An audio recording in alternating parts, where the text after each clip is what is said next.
अभी मैं बिहार के सरसा जिला के सिमरी बख्तियारपुर कांग्रेस ऑफिस में मौजूद हूँ। कल जो इंडिया गठबंधन का बिहार बंद रखा गया है, यहाँ कांग्रेस के लीडर है अबुल फरेज सादली, उससे जानना चाहेंगे क्या कुछ कहना चाहेंगे कल बिहार बंद को लेकर। बिहार के साथ एक बहुत बड़ा अन्याय चुनाव आयोग करने जा रही है। ये एक ऐसी प्रक्रिया है जिसमें हजारों लाखों लोग प्रभावित हो रहे हैं।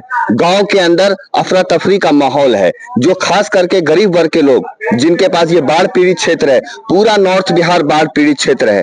इस क्षेत्र के लोग जो कि इस मौसम में अब चुनाव में 2 महीने हैं, ऐसे वक्त में चुनाव आयोग का ये फैसला हम लोगों को मान्य नहीं है और कल रानीबाग में 10 बजे हम लोग इसका विरोध करेंगे और चक्का जाम करेंगे।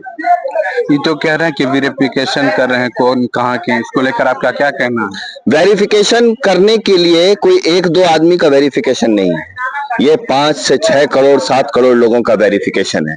और अगर ये वेरिफिकेशन प्रोसेस आपको करना ही था तो आप पूरे साल कहाँ थे? आपने 2024 का चुनाव कराया, आपने उस समय वेरिफिकेशन क्यों नहीं कराया? इस सरकार को पता है कि इस सरकार को बिहार की जनता उखाड़ कर फेंकने वाली है। अब इनके पास सिर्फ चुनाव आयोग का हथकंडा इस्तेमाल कर रहे हैं ये चुनाव जीतने के लिए। किसी भी, अभी महाराष्ट्र में आपने देखा किस तरह से जो है चुनाव आयोग की विफलताएं सामने आई। बिहार के अंदर इस तरह का फैसला लेना, वो भी इतने कम वक्त में, ये इस बात का संकेत है कि ये डबल इंजन की सरकार जो है उसको जनता का मन पता चल गया है। जनता इस सरकार को उखाड़ कर फेंकने वाली है और चुनाव आयोग का यह फैसला जो मौजूदा सरकार है उसको मदद करने के लिए किया गया है और बिहार के गरीब जनता को, बिहार के मजदूर, बिहार के पिछड़े वर्ग को, सभी लोगों को परेशान करने के लिए हथकंडा अपनाया गया है। और मैं तो पूरे बिहार वासियों से अपील करता हूं कि कल आप लोग अपने घर से निकलो। अगर आप नहीं निकलोगे तो इसी तरह आपके हक को दबाया जाता रहेगा। इसी तरह से हर, जैसे नोटबंदी आई थी, ये वोट बंदी है और आपको इसी तरह के फैसले रातों रात लिए जाएंगे और सुबह सुबह आप जो है अपने अपने हक और इंसाफ के लिए आपको दर बदर भटकना पड़ेगा।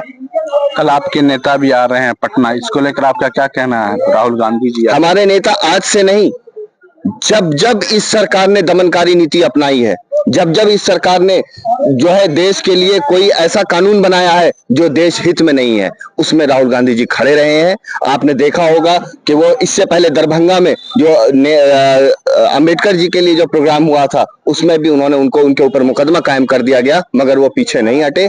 और हम लोग भी किसी भी तरह के प्रशासन के दबाव में नहीं आएंगे। जो भी होगा, अगर गरीब जनता के लिए लड़ते हुए अगर हमें जेल भी जाना पड़ा तो हम जेल जाने के लिए तैयार हैं, मगर इस सरकार को ये कानून वापस, ये फरमान वापस लेना होगा। चुनाव आयोग को बिहार की जनता के हित में, बिहार की जनता का दर्द को समझना चाहिए, उनको बिहार की जनता की मजबूरी को समझना चाहिए और जितनी जल्दी हो सके इस पुनर्निरीक्षण के में जो दस्तावेज मांगे जा रहे हैं और जिस तरह से जनता को जो है परेशान किया जा रहा है, इसको तत्काल इसको बंद करना चाहिए। इसमें कितने पार्टी शामिल हो? सिर्फ कांग्रेस ही धरना देंगे या अदर पार्टी भी? इसमें पूरा विपक्ष एकजुट है और पूरा विपक्ष एकजुट नहीं है, बल्कि ये बिहार की जनता का बंद है।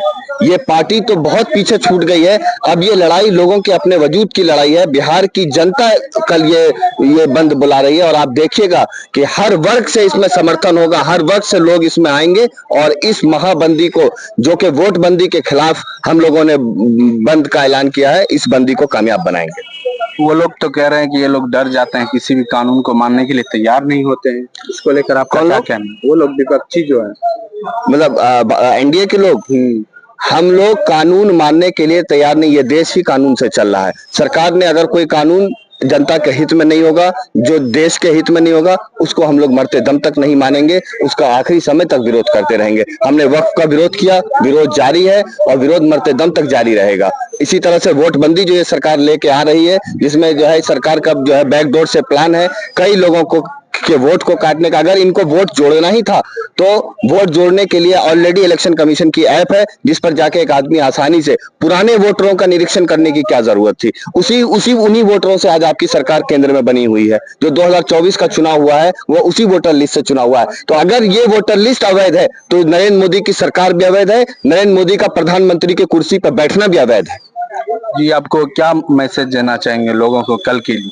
आए अपने हक के लिए लड़े, अपने आने वाले भविष्य के लिए लड़े, अपने बच्चों के लिए लड़े और बिहार को इस वोटबंदी से बचाएं। क्योंकि अगर बिहार नहीं बचेगा, बिहार क्रांति की भूमि है, अगर बिहार में क्रांति नहीं होगी, अगर बिहार में क्रांति के स्वर को दबाया जाएगा तो फिर मुझे लगता है पूरे देश में कहीं भी क्रांति का स्वर नहीं उठेगा। और ये सरकार जो कि तानाशाही की तरफ बढ़ रही है, ये दिन ब दिन तानाशाही की तरफ बढ़ती रह जाएगी। और आपको जो मूलभूत सुविधाएं मिल रही हैं वो भी एक दिन एक रात में एक आदमी 8 बजे एक मैसेज देगा और आपकी मूलभूत सुविधाओं को भी खत्म कर दिया जाएगा। आप लोग कितना बजे कल धरना देंगे, इसको लेकर आपके? कल 10 बजे रानी बाग में सभी लोगों को इकट्ठा होना है, वहीं पर एक विशाल धरना प्रदर्शन होगा और वहीं से जो है पूरे मार्केट को बंद किया जाएगा और सभी लोग उसमें शामिल होंगे और सरकार के खिलाफ हक की आवाज बुलंद करेंगे। धन्यवाद।